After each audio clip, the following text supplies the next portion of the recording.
In the quiet green heart of Zubuta, a small village wrapped in forests and rivers, lives a girl named Nafia. She is just 16, but life has already asked too much of her. After losing both her parents, Nafia is taken in by her father's second wife, Mwaso, and her half-sister, Duma. But this home offers no comfort. Mwaso sees her not as family, but as a burden. Duma mocks her with cruel smiles. Still, Nafia never complains. She carries herself with quiet strength, her kindness untouched by the pain around her. The village watches but says nothing. A soft voice tells the story, making us feel her loneliness, her silent hope. From the very start, we can feel it. This girl is not ordinary. Something deep in her heart is waiting to shine. Every morning, before the sun rises and before the birds begin to sing, Nafia is forced out of bed by Mwaso's sharp voice. Sleepy-eyed and cold, she walks outside to the compound, where the earth is still wet and soft with last night's dew. There, Mwaso points to the mud, and without a word, Nafia kneels. This isn't just about cleaning. This is punishment. This is control. Mwaso makes her scrub the ground with bare hands, while the sticky mud clings to her clothes, her knees, her fingers. The task could be done standing, with a broom or a cloth. But Mwaso demands she kneel, always kneel, as if to remind her that she is lower, unworthy, small. The mud becomes more than dirt. It becomes a tool of shame. The village knows. Some have seen her out there, just before daylight breaks fully, but they pretend not to. They walk faster past Mwaso's home, eyes lowered, hearts silent. No one wants trouble. No one wants to question what they can't change. Even those who once spoke kindly to her now look away. Duma, her stepsister, finds joy in this. From the doorway she giggles, throws little stones and mocks Nafia's dirt-covered hands. Sometimes she whispers cruel names, just loud enough for Nafia to hear. Nafia never replies. She never begs. She just keeps working, head down, heart heavy. The mud stains her skin, but not her spirit. She finishes her task each morning with the same quiet grace, no matter how tired or humiliated she feels. The narration follows her with softness, a whisper that echoes through her pain. They called it mud, but it felt like punishment. This line stays with the viewers, sinking deep like the mud on her skin. It's more than physical labor, it's emotional torment. But Nafia endures it, not with anger, not with tears, but with a silence that somehow speaks louder than any cry. Her strength doesn't come from fighting back. It comes from choosing not to let their cruelty shape her heart. As the day begins, the mud dries and cracks on her legs, but she goes about her chores like nothing happened. She cooks, she cleans, she carries water from the river. She helps neighbors who pretend not to see her in the mornings. She smiles at children who don't understand why the grown-ups treat her differently. Her silence isn't weakness, it's survival. It's something deeper, something that hints she's meant for more than this. The camera lingers on her face, the morning mist curling around her hair as she works. Her eyes are tired, but not empty. The world may try to bury her in silence and shame, but something in her refuses to break. And though she says nothing, we feel everything. The pain, the patience, the quiet strength that holds her together. The story doesn't need her to scream. It only needs us to watch, to listen to the silence between each heartbeat, because in that silence, we begin to understand her power. Something is coming, something that will rise from the very mud meant to break her.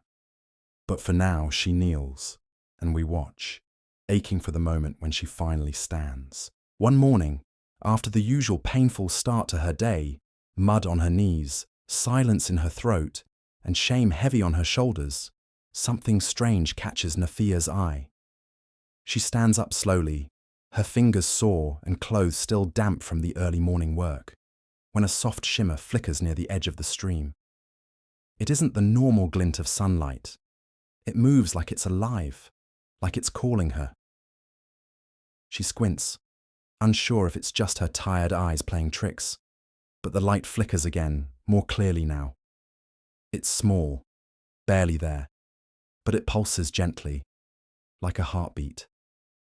Something about it pulls her forward. Her legs, tired from kneeling, begin to walk on their own, drawn by curiosity stronger than caution. The village fades behind her as she steps onto a path she doesn't recognize. Birds flutter above her, and for the first time in days they sing. Not just any song. There's a melody in the air that sounds almost like humming, soft and low, weaving through the leaves like a secret only the forest knows. Nafia doesn't question it. She doesn't even feel afraid. There's something comforting about it, like the trees are guiding her, like the wind itself wants her to follow. She moves deeper into the woods, her breath slow, her heart strangely calm. Every few steps, the light appears again. Just a glimpse, always ahead, always just out of reach. Then, after what feels like hours but could be only minutes, the trees open. The shadows fall away. Before her lies something magical, an oasis hidden deep in the forest. A pool of water, unlike anything she's ever seen. It glows, not with sunlight, not with fire, but with its own quiet light. The water shimmers blue and green, swirling together like paint in a dream. The surface is still, yet light dances across it as if tiny fireflies are trapped inside. Nafia gasps, softly, stepping closer. The air here feels different, warm, clean, and full of something she can't name. It's peaceful, like the world finally exhaled. She kneels, but not like before. This time it's not in shame, it's in awe. The mud on her skin feels like it belongs to someone else, someone from another life. Here, by this glowing spring, she doesn't feel like a servant. She feels seen, important, chosen. The forest seems to hold its breath around her. Even the birds go quiet. She reaches out a hand and touches the surface. A ripple forms, glowing golden at the edges, spreading gently like a whisper. The humming returns, louder now, closer. It fills her ears and her chest, like music made from memories and magic. In this moment, something changes. Not around her, but inside her. The pain, the shame, the loneliness, all of it feels far away. The spring glows brighter for a moment, as if it recognizes her, as if it's been waiting. Nafia doesn't know what this place is or why she was drawn here. But deep down, something tells her this is only the beginning. This is the first page of a new chapter, one written, not in mud and silence, but in light and wonder. The world she came from tried to bury her. But here, in this secret place, it feels like the earth itself is trying to lift her up. As Nafia sits by the glowing spring, her fingers still brushing the magical water, a gentle ripple begins to form in the center of the pool. At first, it's soft and silent like a sigh, but then the water begins to rise, swirling upward, taking shape in the light. Nafia watches, eyes wide, too stunned to move. The air thickens, the wind hushes, and something otherworldly begins to appear before her. From the heart of the glowing spring, a figure emerges. Not walking, not swimming, but flowing. He is made of water and light, his form constantly shifting, as if he is part of the river itself. His eyes glow like twin stars, calm and deep, and his voice, when he speaks, wraps around Nafia like a warm wind after a storm. "Child of tears," he says, his voice like a song carried by rain. Your kindness echoes louder than thunder. Nafia can't speak. Her heart beats so loudly she's sure the forest can hear it. She doesn't know who he is, but somehow she feels like she's known him forever. There is no fear, only a sense of peace, of something ancient and gentle standing before her. The spirit looks at her, not with pity, but with deep respect, as if he sees the truth of who she is. He sees every quiet act of goodness she gave when no one was watching, every time she chose silence over hate, kindness over revenge. The spirit, Kobali, the spirit of grace, raises his hands. In them appears something beautiful, a pair of shoes, unlike anything she's ever seen. They are woven from glowing vines, threads of soft light, and what looks like molten gold, still warm and alive. The shoes seem to pulse with quiet power, not flashy or loud, but strong in a way that feels sacred. He steps forward and gently places them in front of her, as if giving her a piece of the sky. These, Kobali says softly, are for you, but they are not just for walking. He looks deep into her eyes. These shoes will glow only if your heart chooses forgiveness. His words float in the air, clear and heavy. This is not a reward. It is a responsibility. He is not asking her to forget the pain or pretend it never happened. He is offering her a path, a chance to rise, not through anger or revenge, but through the power of letting go. Nafia stares at the shoes. She thinks of the mud, the laughter of Duma, the cold eyes of Mwaso. She feels the weight of everything they took from her, but then she remembers the children she helped, the smile she gave to an old woman who gave none in return, the way her heart stayed soft when it could have hardened. Slowly, carefully, she picks up the shoes. They feel light in her hands, but full of meaning. She slips them on. They fit perfectly. And then, just for a moment, the shoes glow.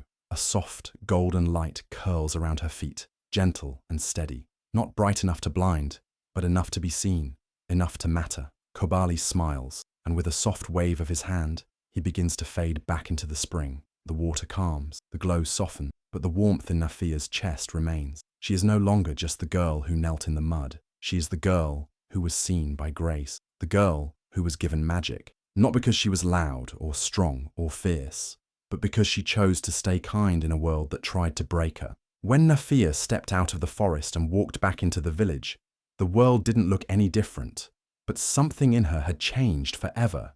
Her clothes were still torn and stained, her hair still messy from the wind, and her hands still showed the marks of early morning labor. But on her feet, the shoes glowed softly, like little suns wrapped in vines.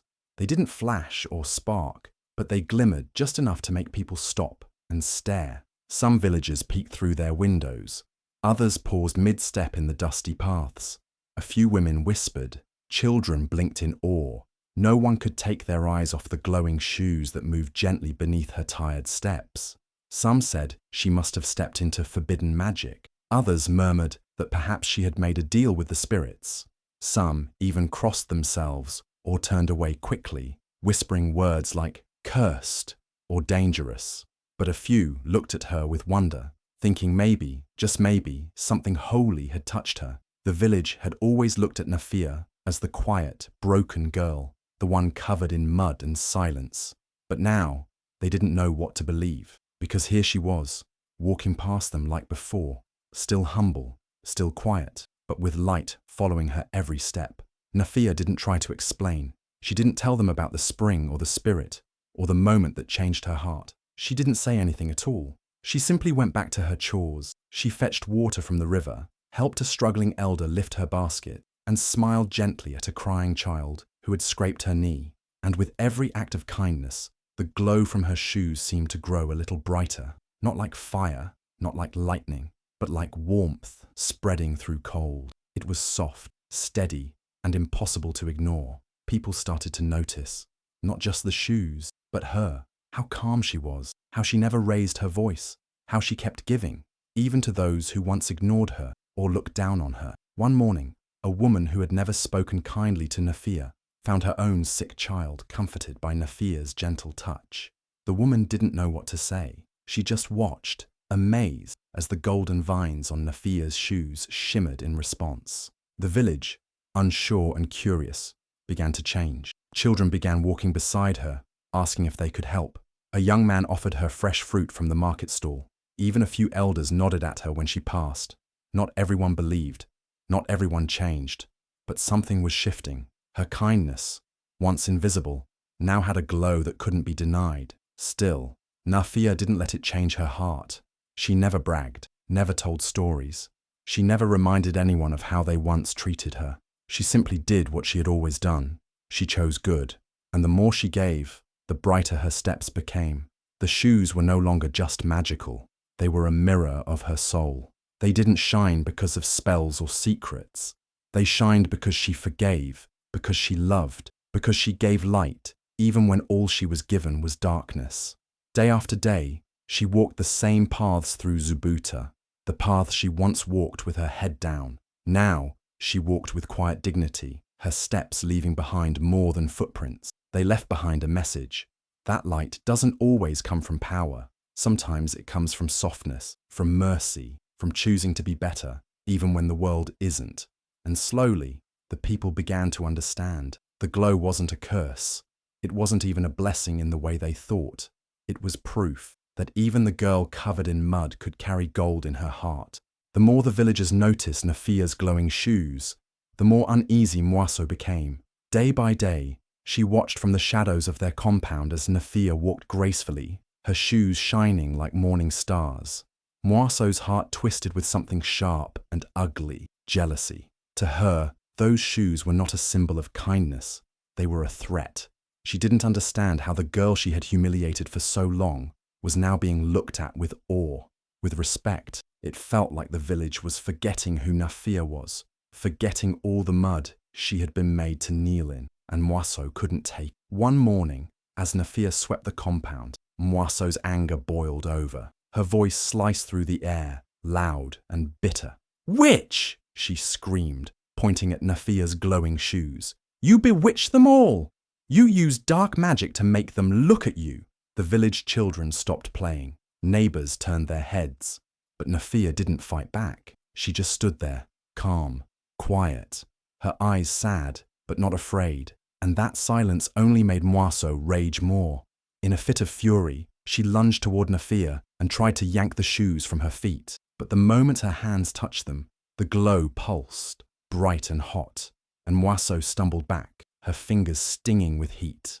That night, while the village slept under the soft cover of stars, Mwaso crept into the room where Nafia lay. The girl was deep in sleep, her face peaceful, her heart untroubled. Beside her bed, the shoes rested, still glowing faintly, still waiting. Mwaso's hands trembled as she reached out, eyes wide with greed and fear. She snatched the shoes and ran back to her own room, heart pounding like thunder. She didn't hesitate. She wanted the glow, the attention, the praise. She slipped one foot in, then the other. For a moment, everything was silent. Then, the shoes began to burn, not like fire, not with flames, but with a deep, searing heat that came from inside the gold, from the vines, from the very soul of the shoes. Mwaso screamed. She tried to rip them off, but they clung to her like they had grown roots into her skin.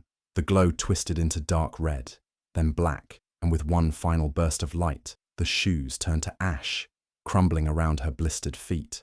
She fell to the ground, crying, not just from the pain, but from the terror, because in that moment she realized the truth. The shoes were never meant for just anyone. They were not made from magic that could be stolen. They were made from kindness, from forgiveness, from something pure she had never carried in her own heart. Word of what happened spread quickly through Zubuta. Some said it was justice.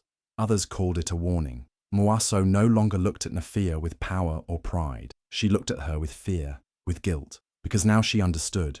Those shoes had chosen Nafia, not the other way around. And no matter how hard she tried, she could never wear something built on a heart so different from hers. And Nafia, she said nothing. She never spoke of that night. She simply kept walking, her steps still light, her heart still kind. The glow returned to her feet in the mornings, brighter than before, as if the shoes knew they belonged. And the village watched with quiet respect, knowing that what Mwaso tried to steal could never be taken by force, because true light only shines from within. Far away from the quiet village of Zubuta, in a grand palace filled with gold walls and polished marble floors, sat Prince Luwando, known across the land for his sharp mind and curious heart. He listened often to travelers who brought stories from all corners of the kingdom. One day, an old herbalist came to the palace with a tale unlike any other. Between sips of tea and the sorting of herbs, the man spoke of a village girl whose shoes glowed when she chose to forgive, even those who hurt her. A girl covered in mud, raised by cruelty, yet full of kindness. Prince Luwando leaned in closer, every word pulling him deeper into wonder. A girl with glowing shoes who forgives those who wound her, he repeated, eyes lit with thought. This was no ordinary rumour. This was something worth seeing with his own eyes. The very next day, without telling anyone his real purpose, the prince set off for Zubuta, dressed as a simple trader. His royal robes were replaced with a dusty cloak. He left behind his guards and titles, choosing the quiet path through forests and fields. The journey was long, but his mind was busy with questions. Who was this girl? What kind of heart could glow so brightly in a world so cold? When he finally arrived in Zubuta, the village seemed like any other. Huts lined with straw, women carrying baskets, children playing with sticks and stones.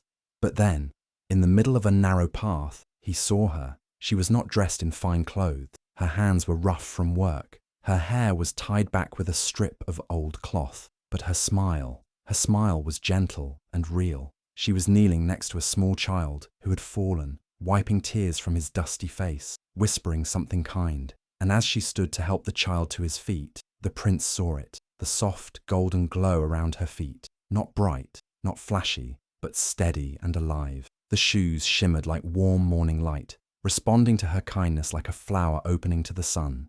He felt something shift in his chest.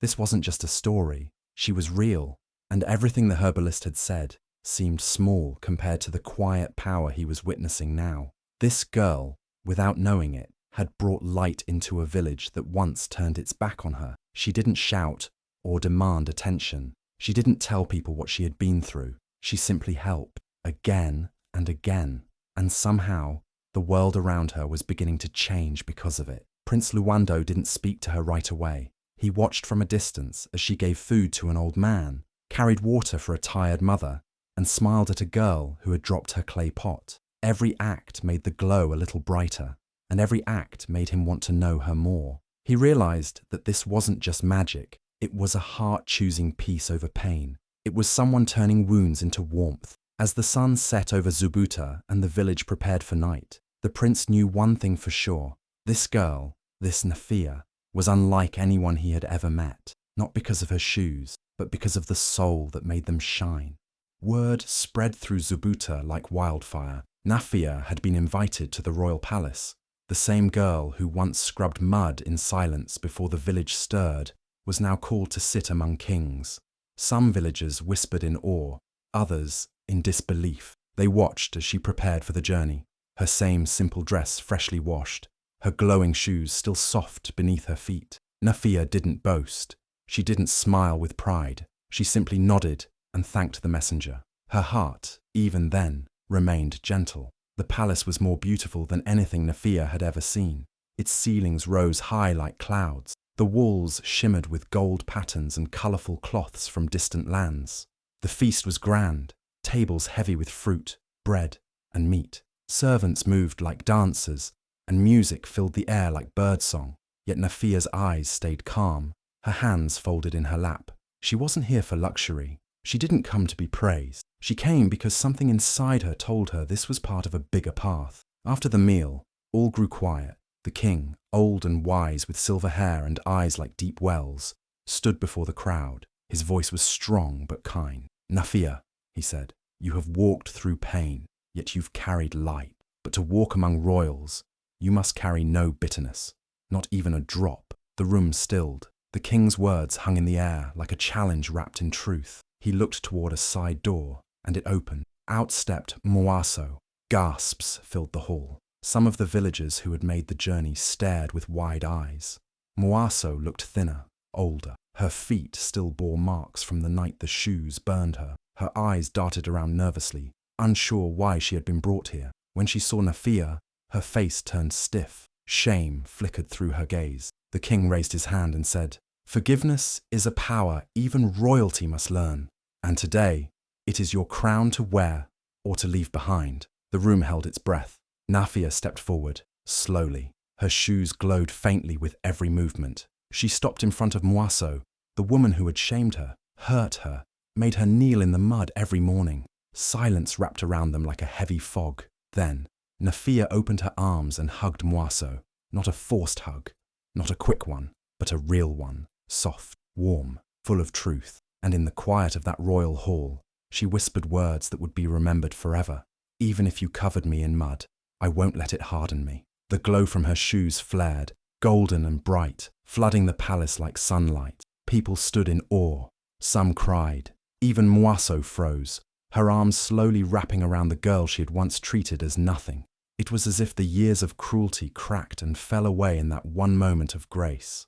The king smiled. Prince Luando, watching from the side, nodded with quiet respect, because in that moment everyone understood. True royalty isn't in crowns or silk, it's in the strength to forgive when the world expects you to hate. And Nafia had just passed the final test. Not by power, not by speech, but by the quiet bravery of a kind heart. As Nafia stood in the middle of the palace hall, arms still around Moisseau, something extraordinary happened. The shoes on her feet, those strange and glowing gifts made of light, vines, and molten gold, began to shine brighter than ever before. The golden glow rose like waves, spilling across the marble floor, up the tall walls, and into every corner of the palace. The entire hall lit up with a soft, warm brilliance that seemed to come from inside her heart. Gasps filled the room. People covered their eyes, not from fear, but from awe. It was no longer just light from shoes. It was the light of her soul. Then, in the silence that followed, a voice echoed through the air, soft and deep like the wind through trees. Though no one could see him, they all heard it. Royalty lies in the soul, said Kabali, the spirit of the glowing spring, not in the crown, not in the blood, but in the heart that forgives. His voice faded like a breeze, but the words remained, carved into the air, carved into memory. Prince Luando stepped forward. He did not wear a crown. He did not hold riches or treasures. Instead, he knelt before Nafia, humbly and with respect in his eyes. You don't need a crown, he said. You already carry what kings and queens search their whole lives to find. I don't offer power. I offer partnership. Walk beside me, not behind. Be my strength, not my shadow. The hall was quiet again. Every eye was on Nafia, but she didn't answer with grand words or dramatic gestures. She simply smiled, soft, kind, and calm. And in that smile was her answer. Yes, not for glory, but for something real, for kindness, for justice, for love. Far away in Zubuta, the village that once turned its back on her had gathered in the center square. News had traveled fast.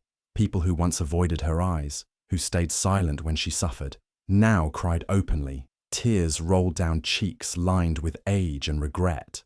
Mothers held their daughters close. Fathers looked to the sky.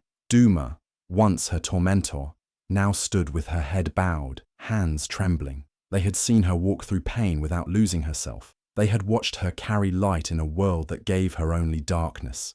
And now, they finally saw her. Cheers broke out. Some called her queen, others called her miracle, but most simply called her Nafia, with pride this time, with love. In the palace, as light slowly faded and calm returned, everyone knew something had changed.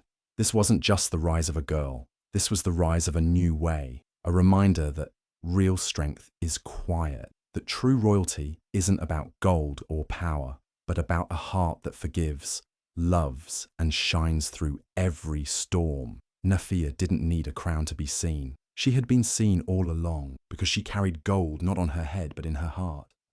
Nafia's journey didn't end in the palace. It continued in the hearts of the people and in the spirit of the land. The girl who once scrubbed mud at dawn, unseen and unloved, had become a symbol of strength, not by fighting, but by choosing gentleness in a world that had been cruel to her. She rose not by rebellion, but by resilience, by holding on to goodness when bitterness would have been easier. Her path became a reminder for generations. She showed that true greatness comes not from power or revenge, but from forgiveness. What once looked like weakness revealed itself as the deepest kind of strength. Those who had mocked her now spoke her name with respect. Children in Zubuta grew up learning not just about kings and queens, but about a girl who walked with glowing shoes and a glowing heart. At the edge of the forest, near the same spring where it all began, a statue was built. It stood tall beside the glowing water, Nafia carved in stone, with her hand stretched out as if inviting others to believe again.